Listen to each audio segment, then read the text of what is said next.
Dans cette vidéo, je vous montrais un système pour récupérer de l'eau de pluie lorsqu'on n'a pas accès à un toit. Alors, dans la plupart des cas, lorsqu'on a accès à une toiture, que ce soit une maison, une cabane, on a vite des grandes surfaces où l'eau va tomber et qui va se regrouper à des endroits par l'intermédiaire de gouttières, de descente d'eau. Et donc là, on pourra mettre des grosses cuves, des bidons pour récupérer des volumes assez importants. Donc, si on est, par exemple, au milieu d'un champ ou loin de maisons pour récupérer son eau de pluie, on peut trouver différents systèmes. Donc on peut par exemple puiser l'eau dans une rivière, mais on peut également imiter un peu d'une certaine façon un toit. Donc sur une maison, ce qu'il y a, c'est on peut vite avoir des grandes quantités d'eau récupérées et largement couvrir ses besoins en eau pour son potager. Donc ça dépend comment on peut arroser. Donc vraiment dans des cas spécifiques, il peut y avoir des bassins artificiels. Alors par exemple, si on prend un exemple, la pluviométrie en France est assez variable, mais elle peut aller de 500 à plus de 1000 dans certaines régions. Je reviendrai en d'autres parties pour montrer les régions où les précipitations sont les plus fortes. Mais par exemple, prenons le cas d'une région avec 900 mm d'eau, donc c'est déjà assez important. Donc là, ça fait vraiment pour simplifier, car ça se passe pas forcément pareil. Si on divise ces 900 mm, donc ça correspond à 900 litres au mètre carré. Donc divisé par 12 mois. Donc je dis c'est simplifié car c'est pas forcément de façon régulière que ça tombe. Il y a des mois dans certaines régions où l'eau tombe plus et aussi il y a des mois où par exemple ça va être la neige ou par exemple où le jardin ne sera pas forcément mis en valeur au mois de janvier, on a peu de culture, alors qu'au mois d'août, on aura beaucoup de culture. Donc 900 divisé par 12, ça nous fait 75 mm d'eau par mois. Donc là, c'est ce pour un mètre carré. Et donc si, par exemple, là, je prends 4 mètres carrés, j'arrive à 300 litres. Donc un bidon à peu près, un bidon de récupération classique, 300 litres. Alors là, ce que je veux faire, c'est pour vous montrer que même une petite surface 4 mètres carrés, on arrive à avoir beaucoup d'eau. Donc ici, ce que je vais faire, je vais placer 6 piquets. Donc j'ai pris des piquets en bois type acacia ou chêne que j'ai récupéré chez moi, que j'ai fabriqué. Et après, j'ai pris des plaques. Donc c'est des plaques rigides qu'on appelle plaques soudées, panneaux rigides. Il y a plusieurs noms. Donc c'est des plaques qui font 1 mètre sur 2. Donc moi, globalement, j'ai positionné mes piquets à peu près à 1 mètre l'un de l'autre, et j'ai mis par rapport au piquet le plus bas, donc c'est le piquet le plus bas, c'est celui du centre qu'on voit en vidéo, j'ai mis 5% par rapport au piquet du côté, et donc il y a 1 mètre d'écart avec le piquet du côté. Par contre le piquet derrière il est à 2 mètres, car le panneau fait 1 mètre sur 2, et là j'ai mis 5%, donc je passe de 100 à 110 cm, car le piquet de base j'ai pris 100 cm. Donc 100, d'un côté on a 105, et de l'autre on a 110. Et à partir de 110, j'ai rajouté 5% encore. Donc ça fait 115,5 ou j'ai arrondi à 115. Donc moi j'ai mis une pente de 5%. Alors des fois on va parler en pourcentage, des fois en degrés. Donc avec 5%, normalement l'eau va se regrouper facilement au milieu de la bâche. Donc si on met beaucoup de pente, on va diminuer sa surface utile. Hein, c'est la théorie des triangles rectangles avec l'hypoténuse. Donc c'est important de avoir une bonne un compromis en pente et surface. Donc après moi ce que j'ai fait, là pour l'instant j'ai mis de la ficelle de jute pour attacher provisoirement mes plaques. Et donc pourquoi je mets une plaque, en fait c'est pour éviter d'avoir des poches à eau si les précipitations seront fortes. Ensuite, je place une bâche, donc là c'est une 3x2, 3 mètres sur 2, donc elle dépasse un peu sur les côtés, sauf qu'elle fait pas tout à fait 2 mètres, j'ai remarqué qu'elle fait plutôt 1m90. Et donc là je vais tendre ma bâche avec des systèmes de tendeurs à boules, des élastiques qui servent par exemple à tendre les bâches sur le remorque de voiture ou diverses applications. Donc là ça va me permettre de tendre très fortement la bâche pour éviter qu'elle s'envole. Donc là au début j'avais prévu de mettre des pavés, et en fait je les ai enlevés car le système a l'air de bien tenir tout seul, et là je suis assez coupé du vent par des arbres et la haie de mon voisin. Donc je tends le tout. Donc ce que j'ai utilisé une baramine car le sol était très sec là. Et j'ai mis encore une jerrycan d'eau pour vraiment faciliter les trous, et j'ai fait des petites marques sur les piquets pour savoir à peu près où je devais positionner mes piquets. Donc je fais des petites marques et après je les ai bougés un peu. Et après, je vais positionner un bidon d'eau pour voir l'écoulement de l'eau. Donc là, j'ai un bidon qui fait à peu près 250 litres d'eau.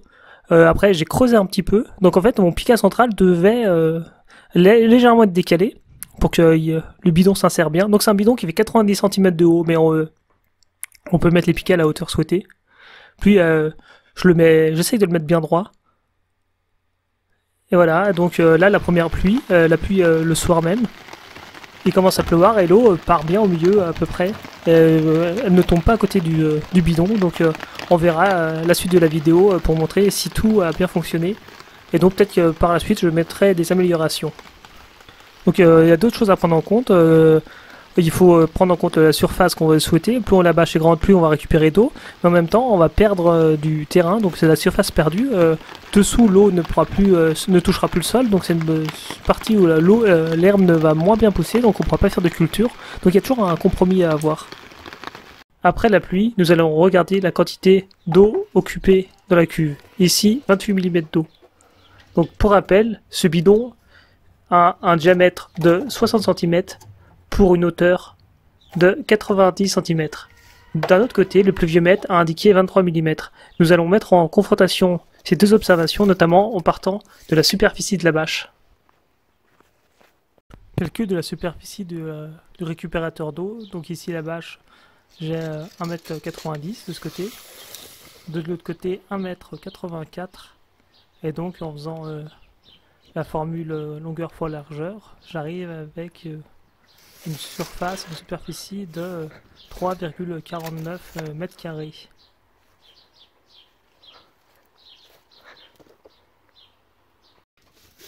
Donc on a calculé la surface, j'ai fait la surface théorique que j'avais calculée au départ. Donc au début j'avais une plaque de 2 mètres sur 1, donc 2 mètres, 2 reliés entre elles de 1 mètre, ça fait 2 mètres, donc 2 fois 2, 4 mètres carrés. Étant donné qu'il faut compter que la bâche ne fait pas forcément 2 mètres de long, car j'ai calculé, même sur la notice, il est noté 5% de marge d'erreur. Donc si on prend tous les facteurs réunis, et le croisement des deux plaques pour les joindre correctement au milieu, je suis arrivé en mesure théorique à 3,54 m², mais la plus importante, la surface utile, est de 3,49 m². Donc on va le noter, 3,49. La surface d'eau utile. Donc j'ai dû couper une petite branche d'un prunier qui gênait un peu l'écoulement d'eau. Donc là, je suis à peu près sûr que toute l'eau qui va tomber, à part la présence de vent, présence d'autres phénomènes climatiques, va tomber sur cette zone. Donc ce qu'on va faire, on va calculer, je sais que j'ai calculé sur mon pluviomètre qu'il a plu 23 mm de pluie. Donc 23 mm, ça signifie 23 litres pour 1 m². Donc après, ce qu'on peut calculer, moi j'ai mon bidon d'eau, donc ça tombe très bien, c'est un bidon bleu qui est pile comme un cylindre. Alors je suis pas très bon au dessin. Donc le volume, ici on va calculer en mètres cubes, c'est pi fois rayon au carré fois la hauteur. Donc moi, vous pouvez aller sur la vidéo, les mesures que j'ai prises, donc moi je parle en mètres, hein, c'est un peu plus facile après de parler, hop, je peux convertir. Donc là ça fait 0,6, 60 cm sur 0,9, quasiment 1 mètre. Donc pi fois rayon, donc mon rayon là c'est le diamètre, je divise par 2, ça fait 0,3 au carré, fois la hauteur 0,90. Donc je prends ma calculatrice, on va peut-être pas bien voir, avec le soleil. Bon, je fais le calcul. Donc, je sais pas si on le voit bien. Je fais un peu d'ombre. J'arrive à 0,254 égale 0,254. Donc, j'ai converti tout ici en mètres. Donc, j'arrive en final en mètres cubes. Bon, 254 mètres cubes. Donc on peut convertir les mètres cubes en litres. Alors on sait que 1000 litres est égal à 1 mètre cube. Donc ici j'ai 254. Donc on fait un produit en croix, multiplié par cette valeur divisé par celle-là. Donc ça revient directement dire cette valeur fois 1000. Donc ça fait 254 litres. Lorsque le bidon est plein, en théorie, s'il est bien plat, s'il n'y a aucun problème, il va faire 254 litres d'eau. Donc je sais qu'il a plus 23 mm. Et donc j'ai pris mes mesures.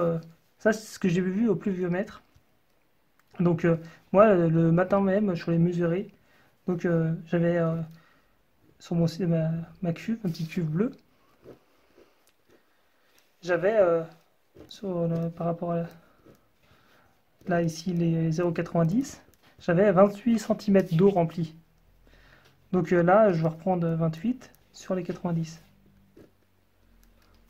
Voilà, je sais pas si on le voit bien.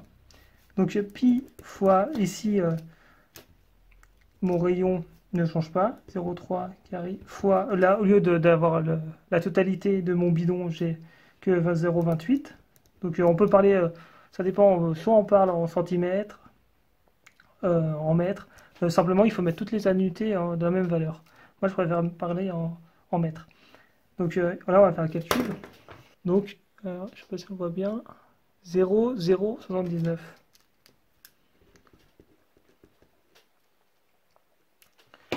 Donc là, si je fais pareil pour ramener en litres, ça me fait 79 litres d'eau.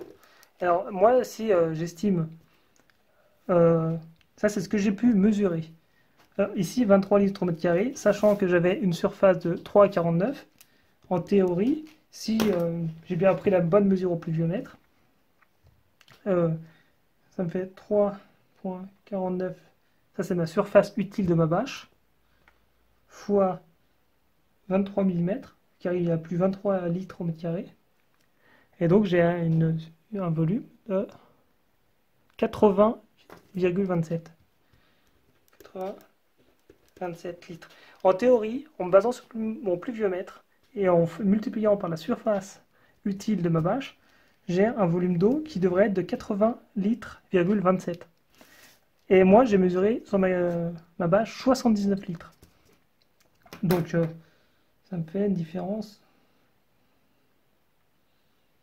80,27 moins 79 de 1,27 litres. Donc c'est complètement négligeable. Donc l'écart est tout à fait normal qu'il y ait un petit écart. Parce que là, on est des fois au pluviomètre, on est entre deux valeurs. Alors, des fois, j'arrondis à 0,5 ou au pluviomètre, c'est possible. Et j'arrondis pas à 0,1 mm. Donc une première possibilité, une mauvaise mesure ou une mesure approximative. Mauvaise calcul de la surface de la bâche. Donc normalement, je l'ai mesuré avec 1 mètre. Normalement, il n'y a pas de problème. Autre possibilité, c'est que l'eau qui est tombée n'est pas tombée forcément correctement sur la bâche. Donc ça, c'est le problème, par exemple, d'une branche. Une branche qui peut un peu retenir l'eau, l'envoyer un peu plus loin. Problème d'un obstacle, une haie, une maison à côté. Donc ça peut être un problème aussi lié au pluviomètre. Hein. S'il il est basé trop près d'une maison, il peut être influencé ou à côté d'un arbre, influencé. Donc là, vu l'écart de 1 litre à peine 1 litre, on peut considérer que cet écart est négligeable. Donc en fait, vraiment, pour savoir s'il y a un écart négligeable, il faudrait faire une série de valeurs d'un côté, une série de valeurs de l'autre, et après faire des tests de comparaison de moyenne. Donc là, comme on n'a que qu'une chose à tester, avec deux échantillons, deux paramètres, donc là, on peut faire des tests classiques. Hein. Donc ça s'appelle des tests student pour des petits effectifs ou des tests en se basant sur la loi normale, en considérant que les variables aléatoires suivent une loi normale. Donc voilà cette estimation. Donc on n'est pas très, ça me conforte dans mon idée qu'il n'y a pas forcément d'erreur vu l'écart assez faible entre le pluviomètre et la mesure de la surface de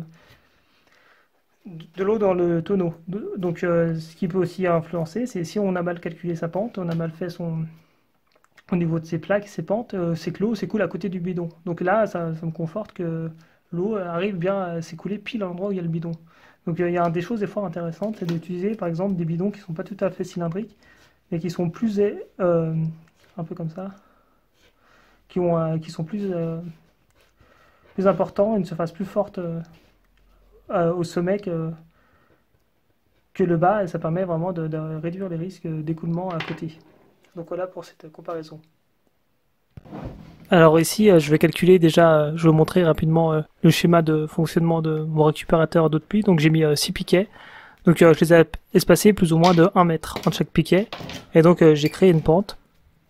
Déjà, Le premier piquet était fait 1 mètre de haut, et en fait j'ai essayé d'augmenter de à peu près 5% par surface, donc 5% par rapport à la droite et à gauche, et 5% par rapport au grillage à l'extrémité centrale.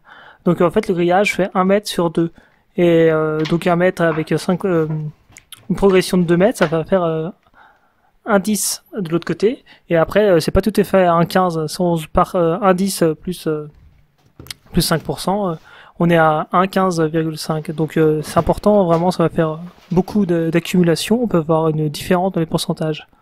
Donc là, je vais vous montrer comment c'est plus facile d'expliquer en faisant un schéma. Donc j'ai arrondi. Donc j'ai fait une pente de 5%, donc c'est pas 5 degrés. C'est une confusion qu'on peut faire. Parfois on parle en degrés dans les écoulements, et des fois on parle en pourcentage, par exemple pour un écoulement d'eau de pluie, de canalisation, donc on parle de 1%, 2% minimum, ça dépend des quantités d'eau.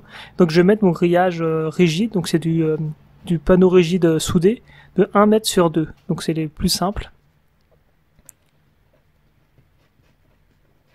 Donc en fait au milieu elle a un peu ondulé, et en fait j'ai recoupé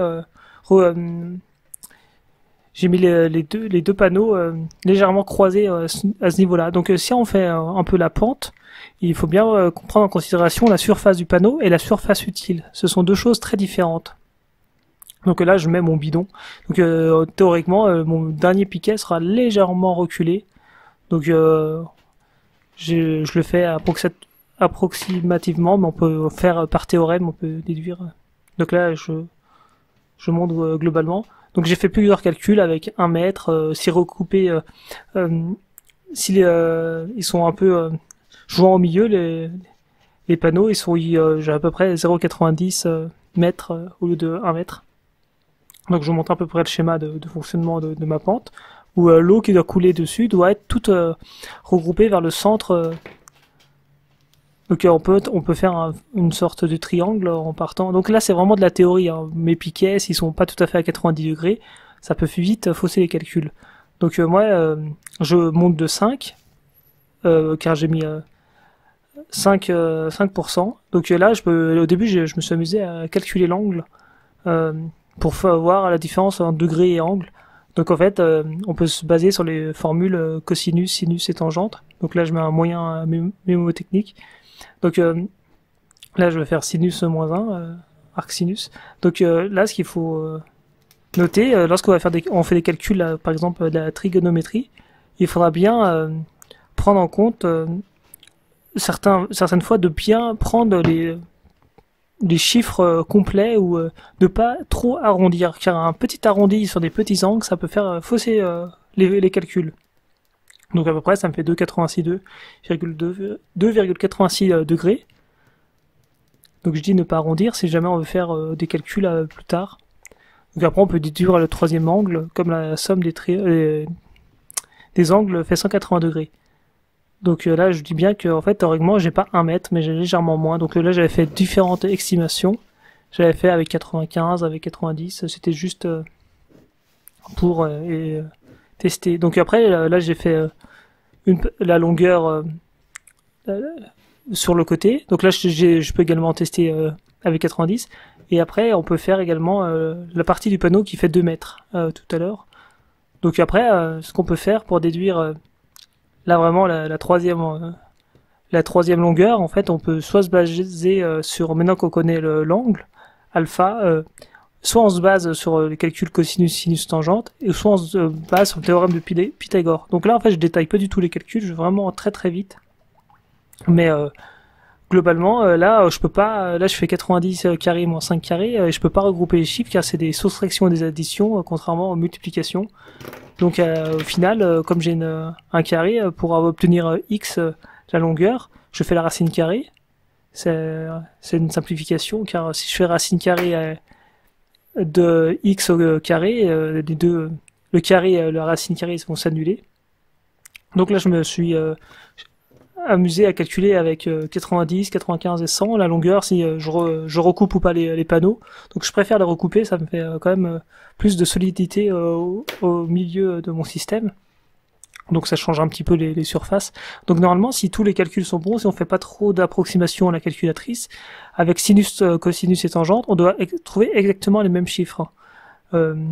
Sinon, c'est qu'il y a une erreur dans les calculs. Donc c'est bien des fois de faire des vérifications comme ça à croiser pour voir s'il n'y a pas au cours du procédé des erreurs de calcul. Donc à peu près, là c'est vraiment important de noter que plus la pente va être forte, plus la surface utile de récupération d'eau de pluie va être faible. Donc il y a quand même à avoir, il faudra un compromis entre la pente minimum pour que l'eau vienne au milieu, hein, qu'elle ne reste pas, elle ne parte pas sur les côtés, et la surface utile. Donc généralement avec quelques pourcentages si l'eau arrive à s'écouler, mais si vous mettez une pente de 1% et puis qu'en pratique vous n'arrivez pas à aligner vos piquets, ça peut être insuffisant. Au contraire, une pente trop forte vous fera perdre de la surface. Donc là je fais différents calculs. Donc on va partir à peu près à 90 cm la surface utile pour récupérer l'eau. Donc là en fait comme il y a deux plaques l'une à côté de l'autre et il faut et que c'est à peu près c'est la même chose, c'est symétrique. Et je vais faire x2 la surface. Et là au niveau du côté de 2 mètres, au milieu ou sur les côtés, je monte de 10 dans les deux cas. Donc là je peux faire donc leur langue normalement ça doit être le même hein, si les calculs sont mêmes, mais j'ai pas essayé de le remesurer. Donc là je suis passé directement à mesurer la surface utile. Donc là normalement la plaque, je ne perds pas de surface, c'est directement 2 mètres.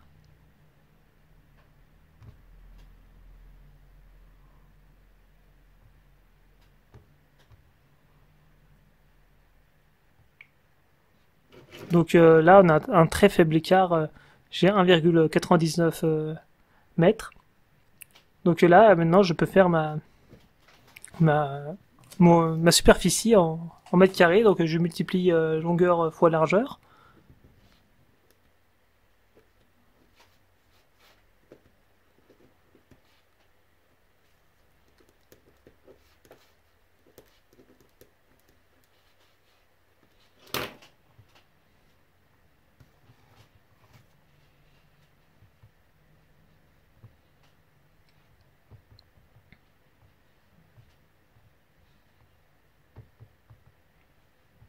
Donc ça me fait une surface de 3,54 mètres carrés.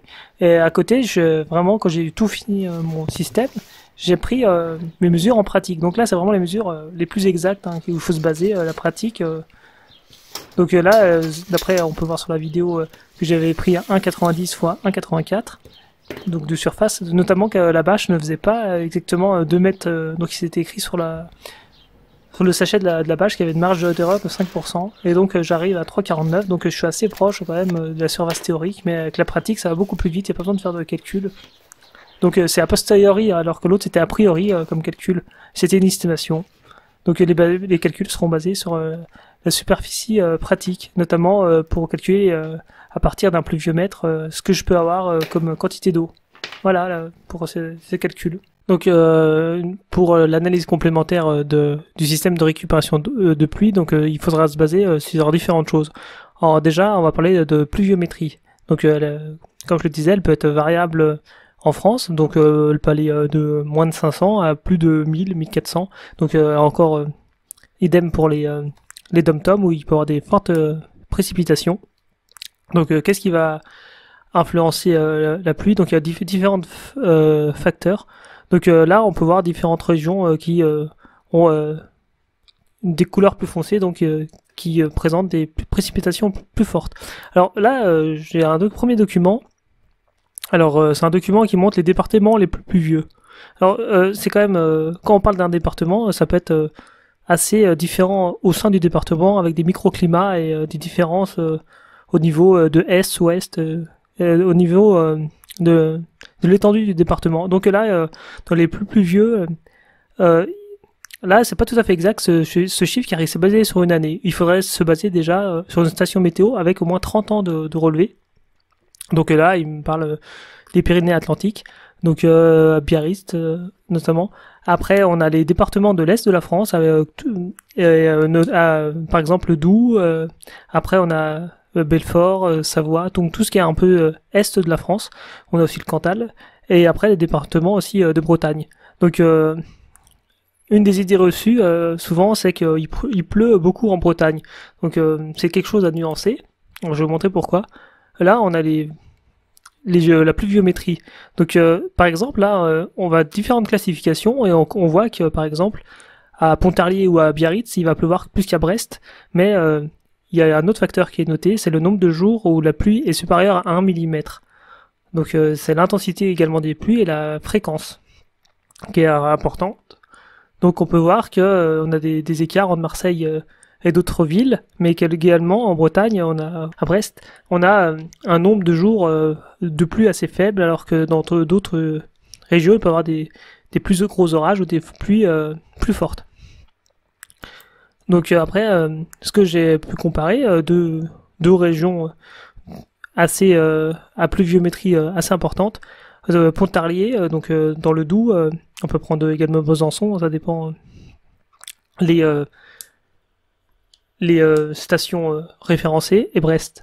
Donc c'est important de prendre sur plusieurs années. Et on voit, première chose que je disais pour ma récupération d'eau de pluie sur une bâche, c'est que moi j'ai divisé par 12, j'ai mis par exemple 1000 mm divisé par 12, mais en fait c'est pas tout à fait exact, car on a des irrégularités, et selon le mois, on peut avoir des épisodes plus ou moins forts, des phénomènes orageux, des phénomènes plus ou moins marqués. Et par exemple, sur un climat plutôt continental, en mois de novembre, décembre, janvier, février, on a plus fréquence, plus de neige par exemple. Et donc, comme je le disais sur la première partie, c'est qu'il y a des mois qui vont être plus ou moins intéressants pour la pluie. Au mois de janvier, par exemple, si pour l'eau de pluie d'un potager, on a souvent beaucoup moins de légumes ou de plantes à s'occuper. En plus, l'évaporation, l'ETP va être beaucoup plus faible, car la température sera plus faible, donc au final, ça sera moins intéressant de récupérer de l'eau en hiver, surtout que s'il y a de la neige et qu'on a un système de bâches tendues, on peut vraiment, avec le poids de la neige, tout abîmer. Donc par exemple les mois les plus importants, juillet, août, seront là où il faudra vraiment récupérer l'eau. Donc comme mon système par exemple, si vous mettez une bâche de 4 mètres carrés, un système de 4 mètres carrés, donc on a des volumes, j'avais calculé de l'ordre de 300 mm par mois, 300 litres, sur 4 mètres carrés, 300 litres, il est vrai qu'avec 300 mètres carrés, on va pas arroser tout un grand potager. Si vous voulez l'autonomie en eau, et vous avez un potager pour votre autonomie alimentaire, avec 300 litres, vous n'allez pas pouvoir tout arroser. Donc il faut vraiment des volumes très importants si vous voulez arroser de façon conséquente. Mais c'est pas forcément le but d'arroser de façon conséquente. Il faudra mettre d'autres mesures préventives en cas de forte chaleur et en cas de manque d'eau. Donc notamment le paillage, ça peut être abriter un peu ces jeunes semis. Et donc l'eau, par exemple les 300 litres que je parlais, au mois d'août, ça peut servir, par exemple, à repiquer des salades ou des poireaux. Là, c'est vraiment des périodes où les cultures peuvent être vraiment à risque de perte. Donc ces 300 litres, ils peuvent servir à ça. Si c'est pour arroser une culture herbagère ou une culture qui n'a pas forcément besoin, c'est moins utile. Et donc, c'est intéressant pour sauver vraiment une culture, c'est vraiment, il y a canicule et sécheresse conjuguées ensemble. Donc après j'avais différentes choses, par exemple j'avais l'un des départements les plus pluvieux, l'est de la France. Alors c'était intéressant de voir les microclimats et les climats continentaux comme Mout qui est considéré comme le village le plus froid de France. Donc il y avait autre chose aussi. Donc des fois on peut également trouver des diagrammes, des graphiques combinant deux choses en même temps, donc la pluie et la température. Donc c'est intéressant. Donc ça peut se faire sous Excel. En prenant deux formes différentes pour bien ne pas se différencier. Et donc là par exemple au niveau de la Bretagne, ce que je disais c'est que ce qu'il faut se méfier c'est les microclimats. On peut avoir des écarts très forts entre certaines régions. Donc ce qu'on peut noter comme microclimat, il y a différentes choses qui peuvent faire varier que ce soit la précipitation ou la température au niveau de la France. Alors Par exemple, premièrement, la présence ou la proximité de la mer, le type de climat océanique continental, mais également la présence d'un lac, donc ça peut faire varier les températures, la présence de montagnes. Donc sur les montagnes, on peut avoir un phénomène, l'effet de Föhn. Alors pour simplifier, si je me souviens bien, c'est que l'air va se refroidir en montant au niveau de la montagne, en refroidissant l'air ne pourra pas contenir autant d'eau, et donc on peut suivre des abacs d'enthalpie de l'eau, et au bout d'un certain moment, l'eau arrivera à saturation et sera émise sous forme de pluie. Et donc le nuage, quand il va redescendre de l'autre côté de la montagne, on aura un air qui sera sec. Donc ça peut se passer comme ceci. Il y a deux différents... Donc ça, c'était l'effet de Föhn. Parce que j'essayais de simplifier. On a également d'autres choses. Par exemple, on peut avoir les versants. Versant sud, versant nord, on a des microclimats. On a les courants marins. Donc par exemple, là, dans le Cotentin, au niveau du département de la Manche, on peut avoir je crois qu'il y a un léger microclimat au niveau de Cherbourg. Donc on a des cultures maraîchères assez importantes à cette région, car on a toujours une température assez douce tout au long de l'année. Donc on peut regarder ça notamment au bulletin météo, regarder les différentes régions. Donc pluie et les températures sont parfois très variables, et donc on a des régions plus ou moins sèches. Après, pour les autres parties de la vidéo, il se peut que j'ai fait des erreurs de calcul. Si jamais vous voyez, vous pouvez le mentionner. Je peux pas forcément tout vérifier moi-même. Des fois, je le fais rapidement. Donc voilà pour cette vidéo sur la récupération d'eau de pluie par l'intermédiaire d'une bâche. Donc je présenterai plus tard d'autres méthodes comme des systèmes de poche à eau qui permettent de prendre 80 litres sur une brouette, donc des volumes assez importants à force humaine. Donc je me sers parfois de poche à eau pour bouger de l'eau d'un lieu à un autre. Donc voilà pour cette vidéo.